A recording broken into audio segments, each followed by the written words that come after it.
All right, so first question. Who is Sabel Otey? Who am Yeah, who is you? Well, my name is Sabel Otey. Born and raised in, actually was born in Arkansas, but I was raised in Memphis. Grew up in Binghamton. Attended East High School. If you want to know the short story or the long story? Whichever one you got in you. So went to East High School. Got married in high school. Okay. Moved to San Diego. Lived out there. My husband was in the service. He was in the Navy. Okay. So lived out there for 10 years. Competed on the elite level in track and field. Actually was training for trials. Ended up getting pregnant with my first son. Moved back to Memphis. Got a master's degree in education prior to doing that. And taught for 7 years. I actually bobsledded for the U.S. for the last 3 years. So that's basically the gist of who I am. I'm actually now a broker in the insurance and the financial world. So I give back to the community through fiscal and physical fitness. Bobsledding. What's that like? Tell me about that. I've never met a bobsledder before. Yeah, it's well, people that do bobsled, they don't go looking for bobsled. Bobsled finds them. That's for one. I actually did not even learn about the sport until the second year, or I didn't even watch the movie until my second season of bobsledding. Okay. I watched the Cool Runnings movie. Okay. And then, man, it's crazy because when you try out for bobsled, it's like you're doing a football combine. So you're not doing anything involving the sled or ice or anything or snow, whatever. So you're sprinting, you're jumping, you're throwing, and then they're testing your speed, agility, your power to see if you would be a good fit for the sport. So based on that, they do a test, and then they see how many points you would score based on how fast you're in and stuff like that. So from there, I tried out. I got to go to the next round because it's like a series and rounds and stuff like that. So I made it throughout all the rounds. Made it past, everything, all the competitions, and then got added to the North American Cup. Okay. And North American Cup was definitely a learning experience. The whole season was just learning how to slide is what we call it, how to compete, how to be a world-class athlete in the bobsled world. So that was pretty much my experience. I taught throughout the whole time, so. Even when there were moments where I felt like I wanted to quit, I wanted to give up, because I got injured even during tryouts. I got injured, but I do post-injury training. So being injured as someone that does post-injury training was not a big deal because I knew what to do to kind of help myself get better. But it's a tough sport. It's lots of lifting, lots of sprinting, and mentally it was rough on me. So when I have my kids, they text me, even their parents, like, thanks for being a great inspiration to me. You're awesome. That's what really kept me going, because I want to quit so many times. So many times. Okay, so how did you find yourself getting into competitive athletics? I've always been competitive. Okay. Since I can remember. I think I was a kid and I used to do like abs and stuff, and I always wanted to run, so I would always run, and I've always been like kind of like tomboyish. So that's why I'm glad I'm having another boy. Okay. My husband wanted a girl. I'm like, I'm not girly enough to have a girl. So, but I've always been competitive. So. Okay. All right. In the business world, do you see any similarities? Absolutely. In business and competitive sports? Yes, business and competition goes hand in hand. Okay. Especially if you're an entrepreneur. It depends on what type of business you're in. So like my husband and I, we always do competitions monthly, like where we're trying to like help the most families, or it's always it's the drive too, it's the tenacity, the I don't know, it gives you something to where you don't want to give up, even when you feel like you're not getting the results you want, or you feel like you're tired, you can push it a little bit longer. Like when you have that competitiveness, it kind of converts over. You can do a little bit more than an average person, but I feel like an average person can even do that if they look at it as a sport, especially if you're passionate about what you do, then it doesn't even feel like you're actually working. But just being competitive makes it all more better because you're like, all right, I have a goal and I want to reach my goal. And even if you're competing with yourself, you're still like, all right, I said I want to do this, I want to do that. How close am I? What else do I need to do to get there? So it all goes hand in hand, and I love it. Okay. All right. Do you get into any community outreach or that type of thing? What do you do? It's funny you said that because I just left a school. Okay. We're going to be doing some stuff with the school. I do elite sports development training, so I help kids throughout the entire city. But I coach at Briarcrest. It's a private school. It's actually this, saw the movie The Blind Side. That's why they made the movie. Mm-hmm. That's where Michael Orr went. So I actually coach there. But outside of that, for my elite sports development business, I help kids throughout the entire city. And so I do the service there. But we're trying to work out some contracting issues so where we can kind of actually provide it to a more array of kids and get it out there a little bit more. Because a lot of times for those kids, their only way out is through sport. So it's important to teach them right the first time. And a lot of those kids get injured. They don't know what to do. They can't afford to go to a typical therapist or like Campbell Clinic. So we provide them with just like injury preventive things for hamstrings growing and typical injuries that an athlete would normally get. We just talked to someone at a community outreach development program. So we're going to be doing some different things with the different communities in Memphis that are economically disadvantaged or don't have the resources. So we're bringing those resources to their community. So we're doing a lot. We got a lot of different things in the works, and I'm really, really excited about it. Okay. Yeah. All right. Very good. So before I forget to ask this question, Mm-hmm. do you see yourself competing again in the future? I'm gonna give that to the kids. We never know what happens. I train like a competitor, so even if I was ready to compete, if I wanted to compete, I'd probably be ready to.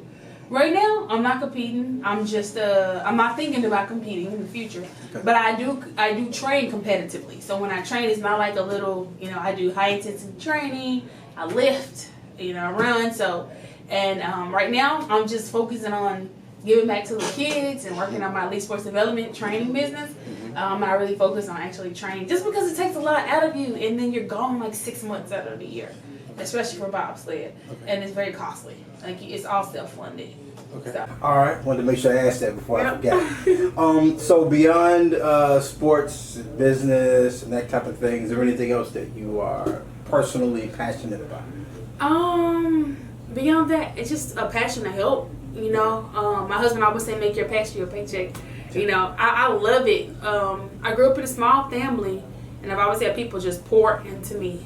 And I always be like, man, God, like, how did this happen? And then I had to realize that good things are supposed to happen to me. I started watching like Les Brown, like positive things, feeding myself positive things, because you'll let the negative will eat away at you, and it'll actually hold you down. So I do a lot of speaking. I really enjoy speaking to the youth and speaking to groups in general, just sharing my journey. Sharing how like I was basically told I wasn't going to be anything and I wasn't going to do anything, and that's a lot of people's cases, especially after having a baby and having another one. So everything's a testimony for me. It's like, all right, I'm gonna have this baby and I'm gonna get back in shape and I'm gonna keep going, because people think that that's an end all be all. Kids are blessings, not end all be all. So what I'm really passionate about is speaking. That's very important, and also giving guidance. And so it's like you tell somebody to do something, but like, how exactly do I do that? How do I get there? Mm-hmm. So it's like breaking down those goals. Okay, I want to be a millionaire. Okay, cool. When do you want to do that? What are you going to do to get there? What are you going to do every month? What are you going to do every day? So we're really big on that as far as like goal setting, breaking it down, providing people with resources. So I love that, just in addition to everything else that we're doing. When I have the time, I just spoke to Mid-South, Arkansas, University of Arkansas, Mid-South. Just spoke to a group there. They were really inspired. They were excited about it. So in addition to everything else, I love to speak. I love it. Okay. Yep. All right. So you seem to be a pretty spiritually grounded individual. Mm-hmm. So how do you see spirituality in the business place? How do you see it? Everything, honestly, because I run into a lot of different people, and you have to be relatable to everyone. So I always introduce people to this thing called The Secret. I'm a Christian, but you don't push Christianity on people. But one thing that is true is the law of attraction. What you put out is what's gonna come back to you. So, and that's just all spiritual too. So it's like if you're constantly putting out positive energy, you're gonna get it back. If you're constantly putting out negative energy, negative thoughts, that's what's gonna come to you. If something great happens and you say, oh man, this is too good to be true, then yeah, it's gonna cancel out your blessing. So I'm really, really big on the law of attraction. I'm really big on putting those positive things out into the atmosphere. I'm really, really big on that, and I feel like that's all spiritual. It's all spiritual. It all comes back. Power of the tongue. It's all the same thing. What you're thinking. When we're like, let's say I helped a gentleman. We were doing like some type, like a little game. Somebody did it with us before, and they actually have like this whole little chart that they use. But we did like, okay, what are you thinking about? So this is what you're thinking about. What's your goal? Okay, this is your goal, and then what do you do? So if all three of those things don't have the same thing in common, then you're not on the right path. So if you're thinking about this and then you're saying you want to do this and this part is all negative, then this is not going to happen. So you have to put all the pieces together. What you're thinking, what you're doing, everything has to all go hand in hand. So again, like I said, the law of attraction, that's one big thing for me. And I always encourage people, I should be a spokesperson for like The Secret because I love it. Because it one thing that really resonated with me when I first watched it, it talks about like how you're driving at night, right? And let's say you come from California and you come into Tennessee. Even though you know you can't see, if it's nighttime, you can't see anything but 20 feet out as far as the light can go, you know that if you follow this path, you're going to get to where you're going. So it's kind of like that with life. You know, sometimes you don't see the end result, but if you keep doing what it takes to get there and you keep following the steps you're supposed to take, then eventually you'll get there. And it's not going to be easy, but you'll get there. So that's kind of my whole thought process, because I deal with a lot of different types of people, and it's not like a one size fit all for those people. Mm-hmm. Okay, gotcha. Do you have anything currently that you'd like to promote? A book or engagements or anything like that? We have a couple of workshops that we're having in the works. So I'll be uploading links for those things, those events. We don't have the specific dates for those. It's coming up. Okay. And then just getting out there and just educating the families on financial literacy, because one thing that I got serious about this business because during my time when I was actually training during bobsled, the first year I got on the team, I found out we had to pay for a bunch of stuff. That was fine. But what really got me was in February 2016, somebody fell on my son and broke his leg. It was an accident. They were just playing, you know. So his leg got broken. He had a double-legged cast from the chest all the way down on both legs. We had to pull him in a wagon. Then I had to teach him how to walk again because Campbell Clinic said they wouldn't teach a 3-year-old how to walk because they're supposed to learn it on their own because they're kids. So I was like, okay. But there was no way my kid was going to learn because his gait was so off. It was horrible. So my husband and I created an aqua therapy program and taught him how to walk again. 2 months after that happened, my husband get hit by an 18-wheeler. It's like, this is not my life. Neck, back, and shoulder messed up, out for 5 months, one income coming in, struggling, almost lost her house, almost lost her car. Life got cut off 3 times. So that just all made me think about why I need to get serious about this and how my priorities was messed up, because I had Nike everything. As an athlete, Nike everything.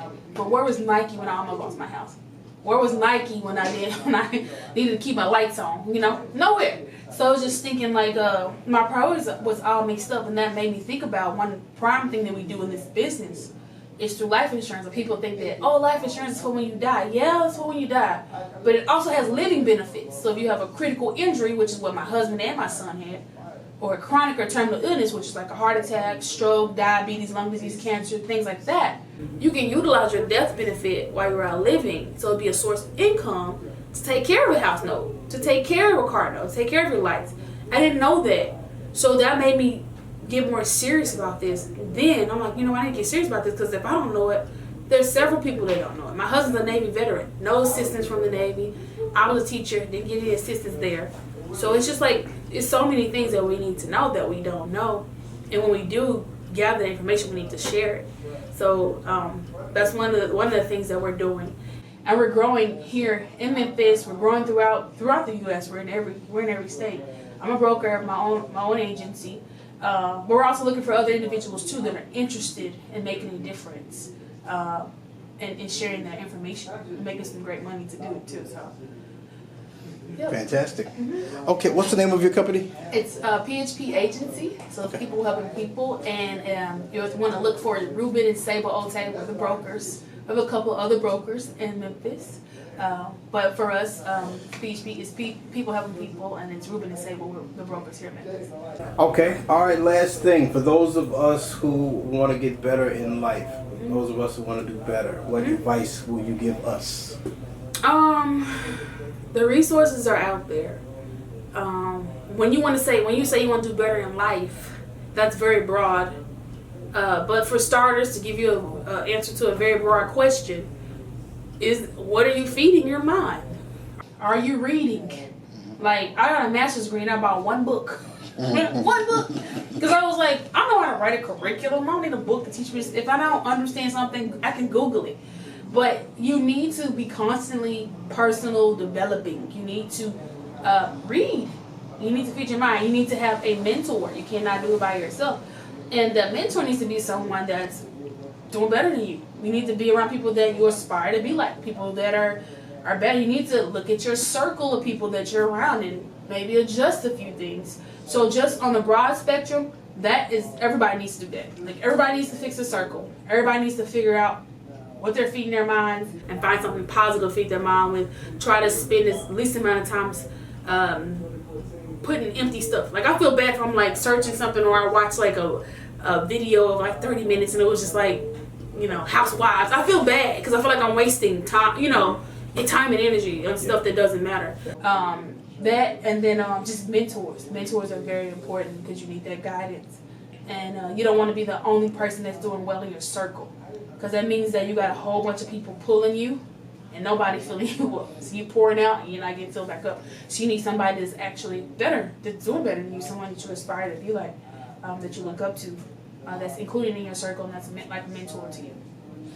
Fantastic. That's it. Well, thank you for being a part of the show. I really appreciate it. Thank you again. No problem. Thank you.